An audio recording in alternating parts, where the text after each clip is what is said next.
A middle-aged white man with a racist attitude slapped a young black woman without reason, only to be stunned when she punched him back. Maya, a young black woman, had just finished her shift after a long day at work and stopped by the supermarket to pick up a few essentials. It was a Saturday evening, and the parking lot was packed with people hurrying to get their weekend shopping done. After circling around looking for a spot, Maya finally found an open space near the entrance. She happily pulled into the spot, carefully aligning her car between the lines. Before she could even step out, she heard the screech of tires right next to her. A white SUV aggressively pulled in, stopping just inches away from her car. Maya looked up and saw a middle-aged white man sitting in the car, his face flushed, his eyes filled with tension and anger. He rolled down his window and pointed at her, his sharp tone catching her off guard.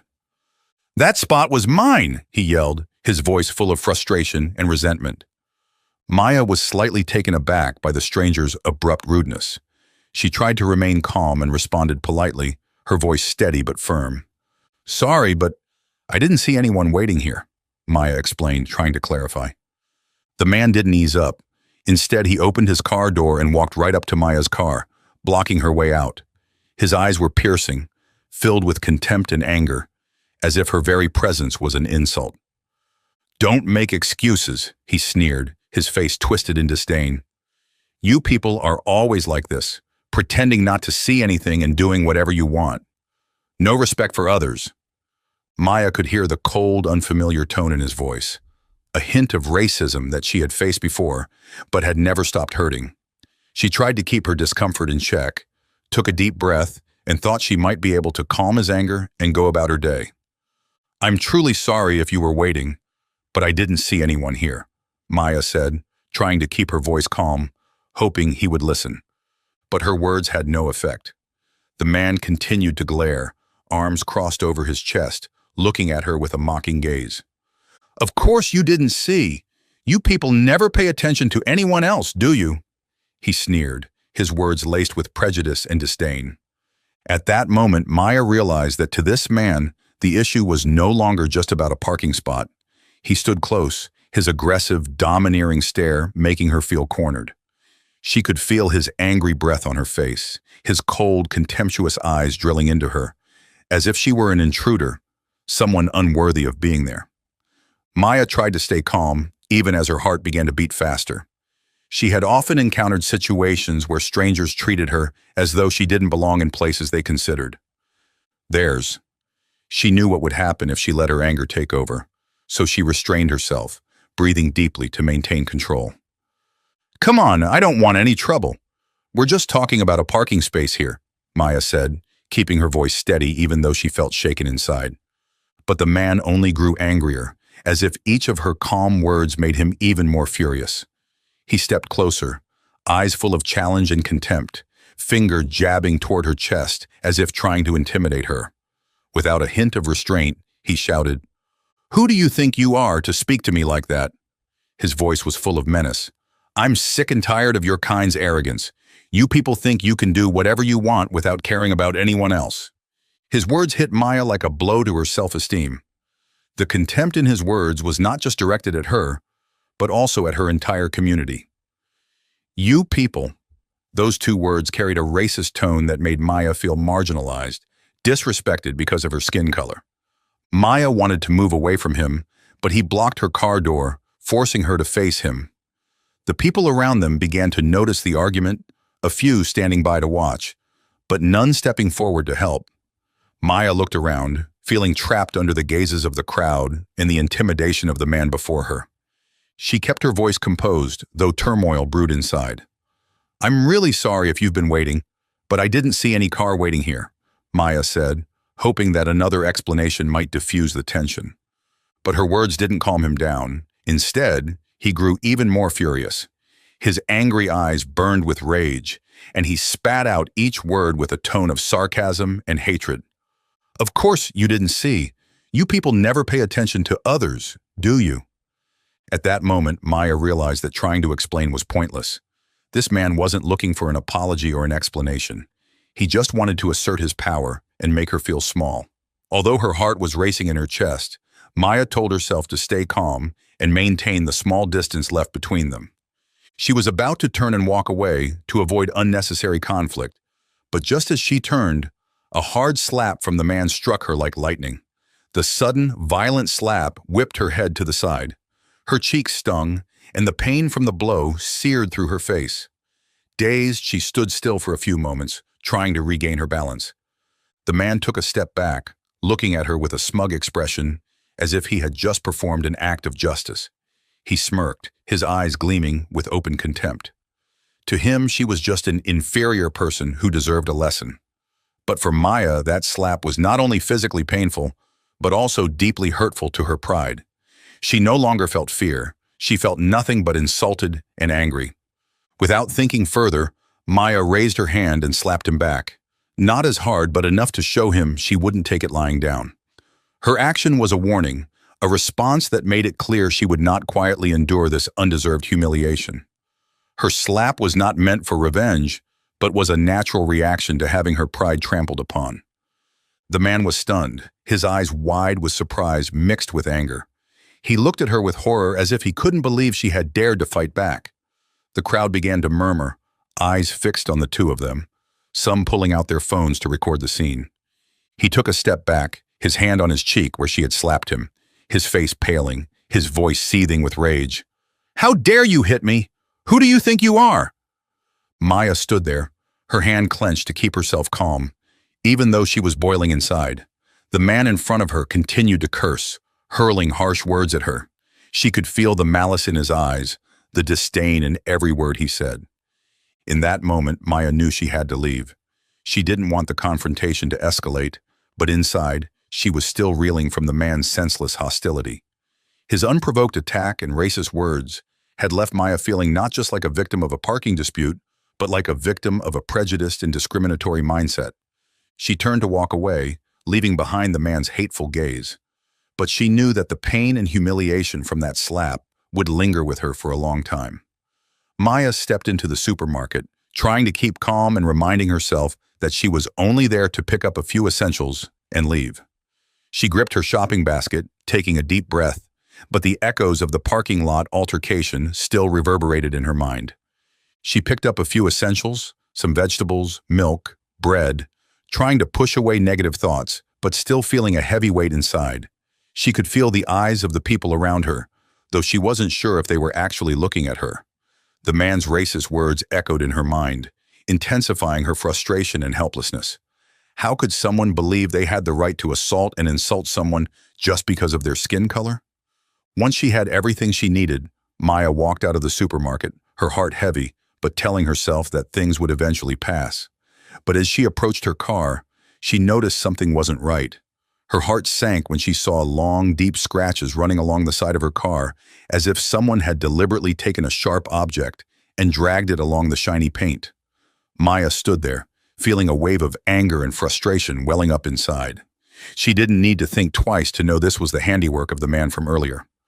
Feeling both helpless and angry, Maya wanted to cry. Parking in that spot was just a coincidence, but it had led to her being attacked, insulted, and now facing property damage. Her car wasn't an expensive item, but it was the result of years of hard work. Now it had been vandalized simply because of the baseless hatred and prejudice of a stranger. Maya took a deep breath, trying to control her emotions and think logically.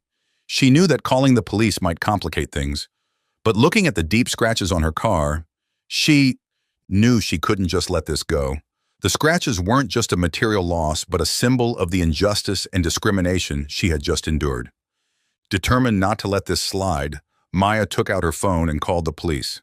She gave a brief report of the incident in the parking lot, her voice trembling but resolute. She emphasized that she had been attacked without provocation, her property damaged, and that the man was still nearby. After hanging up, Maya looked around to locate the man. She spotted the white SUV parked not far away, and through the window she could see the man still sitting inside, watching her with a smug smile. He made no effort to hide, seemingly daring her, finding amusement in her distress. While waiting for the police, Maya stood by her car, trying to stay calm despite her inner turmoil. She knew this was no longer just a dispute between two people, but her fight for the fairness and respect she deserved. After a few tense minutes, the sound of police sirens came from afar, and Maya felt a sense of relief when she saw two police cars pull into the parking lot.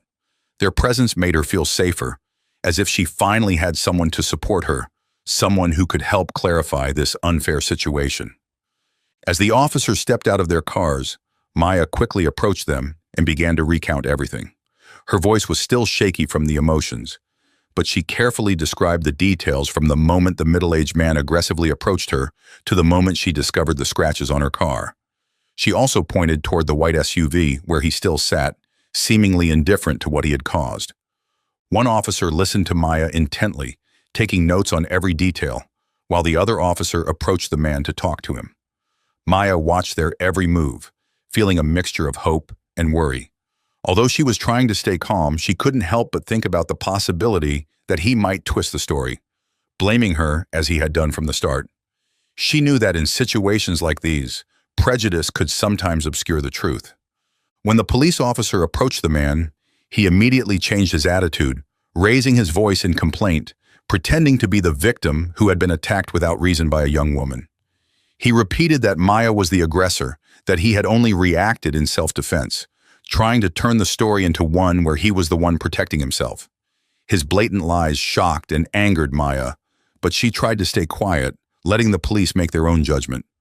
The officer returned and asked Maya a few more questions about the argument and the moment he slapped her. Maya recounted everything clearly, explaining each event and carefully emphasizing that she had tried to walk away, but he wouldn't leave her alone. She described his slap and how she had only slapped back lightly to defend herself. The officer nodded, looked over at Maya's car, examining the scratches that marked the vehicle's body, a piece of undeniable evidence of the intentional damage he had caused. The presence of these scratches was the most persuasive proof of Maya's story, a part of the truth he could not hide no matter how much he lied. Maya silently watched as the officer returned and exchanged a few words with his colleague. They lowered their voices, exchanged quick words, occasionally glancing at the man standing by his SUV. Finally, they walked up to him, and one of the officers gestured for him to turn around. Maya's anxiety began to lessen as she saw the police handcuff the man and lead him toward their car. The man yelled in protest, shouting at Maya with venomous words, insisting she would pay for this, that she couldn't get away with treating him this way. But the officers ignored him. They put him in the back seat, ignoring his shouts, and closed the door. His voice was muffled, but his hateful gaze still glared through the car window, making Maya feel a wave of anger and unease rise once again.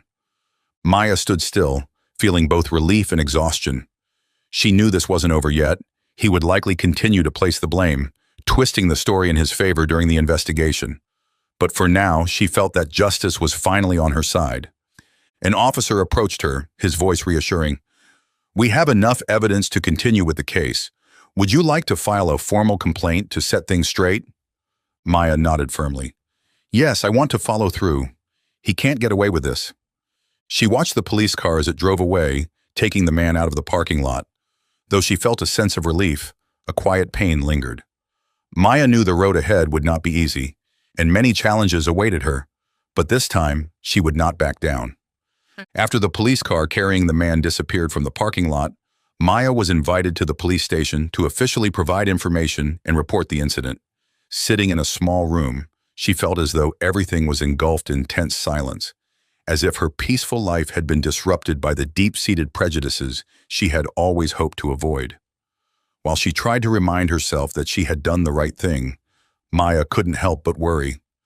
An officer sat across from Maya, one who had witnessed the final moments of the confrontation in the parking lot. He handed her a sheet of paper and a pen, asking her to write down the entire incident. Maya took a deep breath, trying to recall every detail, every word and action, especially the moment when the man, Mr. Smith, assaulted and insulted her. She wanted everything to be recorded accurately, leaving nothing out that could be twisted or overlooked. As Maya wrote, the memories of what had happened replayed in her mind, each detail reminding her of the injustice and hostility she had endured. Every word she wrote was a clear testament to the unfairness and hatred she had faced. Maya knew that from the moment he slapped her, he would try everything to turn her into the aggressor and present himself as a victim. She even feared that prejudice and bias might distort the truth, but she was determined to bring the truth to light. When Maya finished her statement, The officer read it carefully, occasionally looking up to clarify a few details with her. He wanted to ensure every point was clear, as he knew the man would try every way to twist the facts. Maya recounted each event calmly, from his aggressive approach to her car, to his offensive words, the slap, and the scratches on her car. After hearing the entire story, the officer sat a bit closer, looking at her with empathy. He understood that this wasn't simply a dispute over a parking spot, but an issue of dignity, of the right to fair treatment, and of a conflict that no one should have to endure. As their conversation continued, another officer entered with a serious expression. He informed them that Mr. Smith had denied Maya's entire story, even claiming that she was the one who attacked him first. The man insisted that he had only defended himself against her rudeness and claimed she had slapped him first. He was trying to construct a narrative completely contrary to the truth, casting himself as the victim. Upon hearing this, Maya couldn't help but feel a surge of anger and frustration. How could someone create such a false story after everything he had done? However, she quickly regained her composure. She understood that facing these lies was part of the long battle she was stepping into. With a calm but determined voice, she responded, "No, he was the one who attacked me first," Maya said, her eyes full of resolve. "I only defended myself when he crossed every boundary, not just with his actions, but also with his words. This isn't just about a parking spot. It's about the way he saw me as someone beneath him, simply because he wanted to." The officer nodded, looking at Maya with a serious expression. "We've examined the scratches on your car, and with what you've told us, we have enough grounds to take action against him for assault and property damage. However, to strengthen the evidence, we'll need to determine if there were any witnesses nearby. Do you remember if anyone saw what happened?" Maya tried to recall, picturing the people present in the parking lot at the time. She remembered a few people stopping to watch, but no one intervened. "I'm not sure if anyone recorded it," she said softly, "but there might be security cameras in the parking lot. If we can access them, I think there will be clear evidence." Hearing this, the officer agreed and mentioned that they would contact the supermarket management to check the security footage. "This might take a little time," he said, "but if there's evidence, it will be very useful to ensure the truth is revealed." The certainty in his voice brought Maya a sense of relief, though worry still lingered in her heart. She understood that, with or without evidence, Mr. Smith might still try to twist the story. His blatant lies were proof of that. But Maya reminded herself she couldn't give up. This was her chance to stand up for herself and prove the truth, and she would do everything she could to hold her ground. Before leaving the police station, the officer handed Maya a copy of her statement. He also mentioned that she might need to return to provide additional information or identify witnesses if needed. As she stepped out of the police station, Maya felt the air outside a bit more open, though the trauma and resentment from the confrontation still weighed heavily in her heart. Even though everything wasn't fully resolved, Maya promised herself she would see it through to the end. This was no longer just about protecting herself in a disagreement, but about reclaiming justice for herself and for others like her. This time, she wouldn't let prejudice and injustice force her to remain silent. This time, she was determined to fight, no matter how challenging the road ahead might be. A few days later, Maya received a call from the police, informing her they had gathered enough evidence to officially arrest Mr. Smith. The key piece of evidence was the security footage from the parking lot, capturing everything clearly, from the moment he approached her car aggressively to his verbal abuse, and, most notably, the moment he slapped Maya without any justifiable reason. The video also showed Maya standing calmly, trying not to engage, making it evident that she only slapped him back in self-defense. Upon hearing this from the police, Maya felt a wave of relief mixed with gratitude. The truth had been captured, and this time, she no longer had to endure the lies alone. Yet a lingering sense of worry stayed with her. She knew this was just the beginning, and Mr. Smith would likely try to fight back, painting himself as the victim, just as he had before. But this time, she would see it through to the end. The next morning, Maya was asked to come to the police station to complete the legal procedures. She walked into the reception area, where officers had prepared documents for the case. One officer, who had been assisting her since the start, approached her, explaining the next steps in detail. He also informed her that Mr. Smith would be taken into custody that day to formally confront the charges of assault and property damage. Not long after, Maya was invited to sit in a small meeting room to wait. As the minutes ticked by, her emotions were a mix of anxiety and determination. She reminded herself she was strong enough to face whatever challenges lay ahead. She had endured the shock, the unjust humiliation, and now she was going to defend her honor to the end. A few minutes later, Mr. Smith was escorted into the room by officers, his hands cuffed. Seeing him, Maya noticed that his eyes were still full of contempt and hostility. Despite his vulnerable position, he looked at her with defiance, his cold gaze blaming her entirely. As soon as he saw her, he began shouting, hurling insults. "You set me up, you liar!" Mr. Smith yelled, his face red and his eyes glaring. "You'll pay for this! Who do you think you are to do this to me?" Maya looked at him, calm and steady, unaffected by his hateful words. She said nothing, maintaining a direct gaze as if to say he no longer had any power to threaten her. Maya's composure seemed to enrage Mr. Smith even more. He struggled, loudly asserting that he was the victim and that Maya had orchestrated everything. However, the officers, well aware of the situation, didn't let him continue his harassment.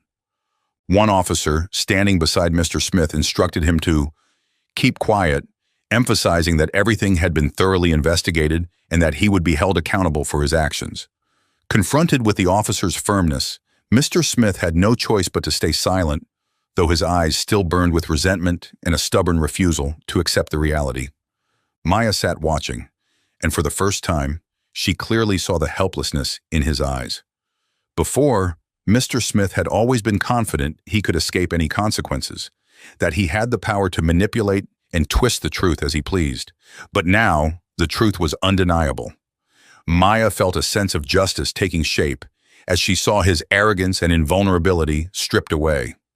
At that moment, an officer entered the room to deliver the final decision. Mr. Smith would be temporarily detained, awaiting his preliminary hearing.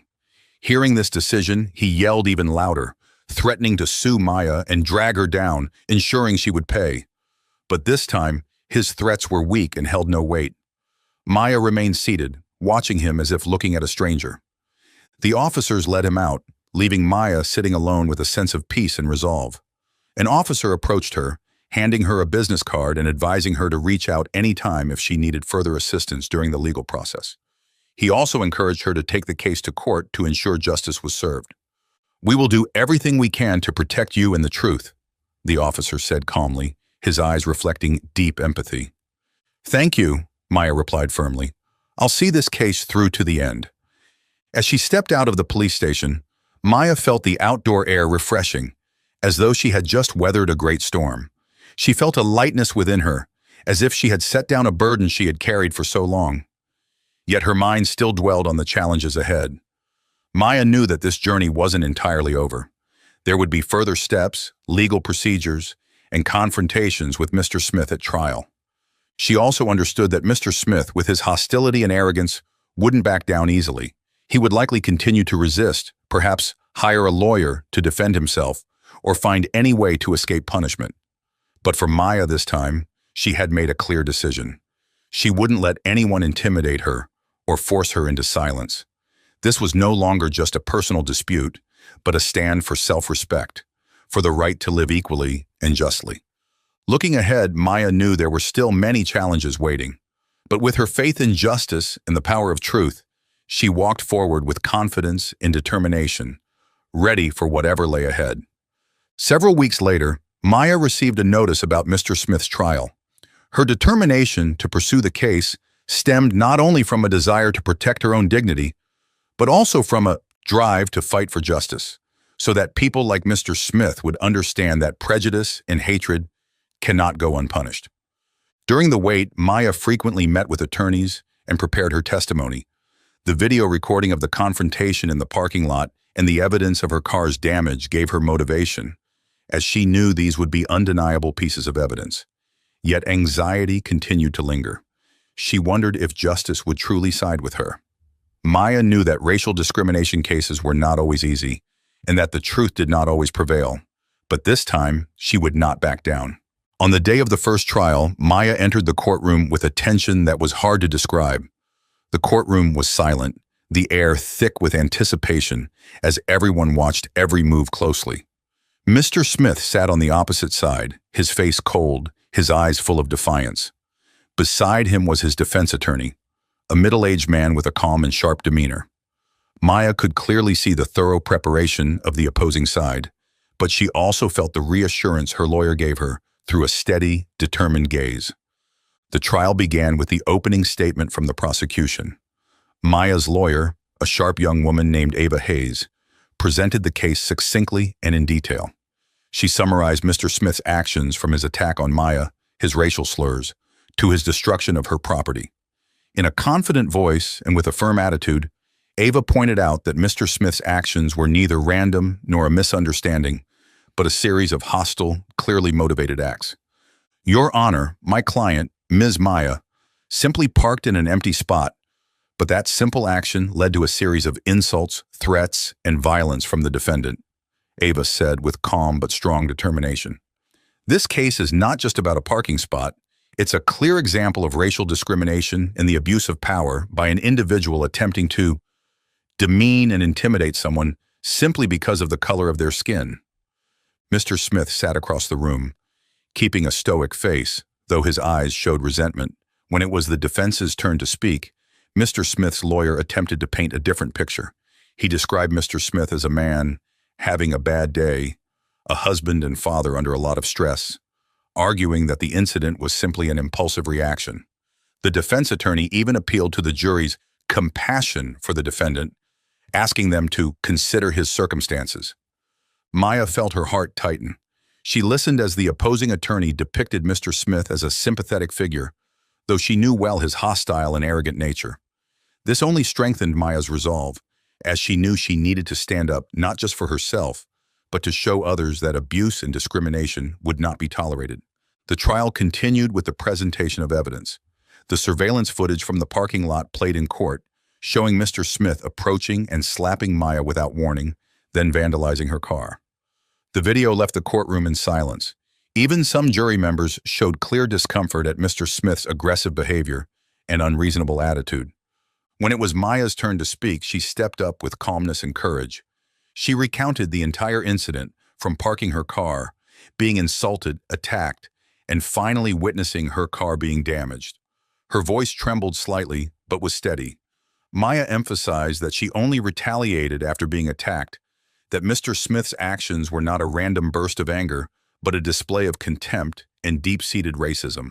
During the cross-examination, Mr. Smith's lawyer tried to argue that he merely reacted out of anger and claimed that Maya had provoked him. However, through her calmness and sincere explanations, Maya clarified that she had no intention of causing conflict and was merely defending herself. After the first day ended, Maya returned home exhausted but full of hope. She knew she had done her best, had spoken the truth, and hadn't allowed herself to be suppressed. This was just the first day of this fight, but she felt a sense of relief knowing she had stood up for herself. She believed that through her story, people like Mr. Smith would gradually come to understand that hatred and discrimination would no longer be tolerated, and that those treated unfairly would always have the right to defend their dignity. She knew the upcoming days would bring more challenges, but this time, she was ready to await the verdict of justice. After several days of intense trial, the court finally reached the closing arguments. Maya's lawyer, Ava Hayes, stepped forward with her usual sharpness and calmness, but spoke with a stronger tone, showing deep determination. She laid out each point clearly, emphasizing Mr. Smith's violent actions and his discriminatory attitude, reminding everyone that this was not just a trivial argument, but evidence of abuse and disrespect toward another human being.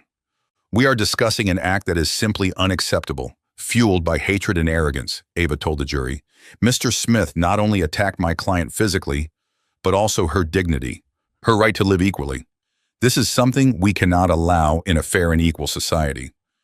The defense attorney continued to appeal for compassion from the jury, arguing that Mr. Smith was under pressure and acted on impulse in that situation. The lawyer even suggested that Maya's slap should also be considered an act of aggression. Hearing these arguments, Maya felt a mix of anger and frustration. Though she had explained clearly that her action was solely in self-defense, Mr. Smith still tried to spin the story in his favor, portraying himself as the victim. Finally, the jury left the room to deliberate and reach a verdict. Maya sat quietly in the courtroom, her mind swirling with emotions. She thought about everything she had been through during this process, from the pain of being attacked to the relentless fight to be heard. Now, everything was out of her hands. She could only hope that justice would prevail. After what felt like the longest wait of her life, the jury returned to the courtroom. The tension in the room was palpable, and everyone held their breath. When the jury declared Mr. Smith guilty on the charges of assault and property damage, Maya could hardly believe her ears. Relief and a sense of liberation flooded her heart. Justice had been served, and she was protected. Mr. Smith sat in shock, his face darkening. He appeared unable to believe the verdict, but this time he could no longer threaten or deny. He had been convicted, meaning his actions would have consequences. As the trial concluded, Maya stood up, feeling as though she had shed a tremendous weight that had pressed down on her shoulders for so long. She didn't feel the joy or satisfaction she once imagined, but rather a sense of emptiness mixed with sadness. She realized that although she had won a legal victory, the wounds Mr. Smith had inflicted wouldn't heal easily. The prejudice and hatred he displayed couldn't be erased with a single sentence. Leaving the courthouse, Maya paused on the steps, feeling the sunlight and a gentle breeze. She knew she had done everything she could, yet couldn't shake the feeling that this battle was far from over. Racism, unfounded prejudice, and people like Mr. Smith might still exist, spreading hatred to others. She understood that the fight for justice and compassion would always need courageous people to stand up, not just for themselves but for others. A woman approached her, taking her hand with eyes full of empathy and admiration. "You were so brave, Maya. You did something many people wouldn't dare to do," she said sincerely. Maya smiled, knowing she had contributed, even if just a small part, to this long battle, even though she couldn't change the whole world. Looking into the distance, Maya reminded herself that although this journey had reached its legal end, there was still much for her to do. Justice had been served, but the fight for a fairer world was far from over. Maya descended the courthouse steps, feeling somewhat lighter, but not without sadness. She had fought, had stood up for her honor and dignity, and now she knew she would no longer face people like Mr. Smith alone. However, Maya also understood that this was just one of countless battles to overcome to bring real change to society. When she reached her car, Maya paused, her gaze drifting skyward. Memories of that day, the physical pain and the emotional trauma still lingered vividly in her mind. Though her car had been repaired, the scratches on her pride were wounds that wouldn't easily heal. For Maya, the hatred and discrimination she faced were not merely personal issues, but a reflection of a broader problem rooted in many aspects of daily life. In the weeks following the verdict, Maya tried to return to her routine, but thoughts of the trial and her confrontation with Mr. Smith remained ever present. She recalled the insults, the contemptuous look, and his arrogant attitude, all reminders of the harsh reality she and many others had to face simply because of their skin color. She remembered the stunned look on his face when the verdict was read and realized that to him, attacking and insulting others was something he believed he had the right to do, without consequences. One evening, Maya sat on her balcony, gazing at the city lights in the distance, letting her mind drift.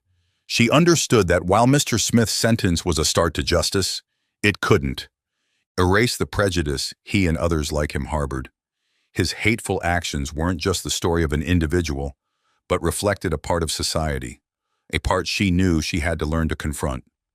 Maya thought of the people who had inspired her, those who stood up for justice in the past and fought to build a fairer society. She realized that she, too, had a responsibility to do the same, not just for herself, but for those who couldn't speak up.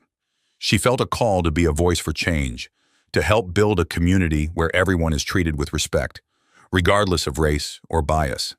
This resolve became clearer every day. Maya began participating in nonprofit organizations, fighting for human rights and racial equality. She shared her story in hopes of raising awareness, encouraging empathy, and inspiring others to stand up for themselves. The public speaking engagements and workshops she attended gave Maya a sense that she was contributing to change, small but meaningful. One morning, after stepping out of a workshop, Maya noticed a young woman approaching her, taking her hand and saying, "Thank you for bravely sharing your story. It helped me realize I'm not alone."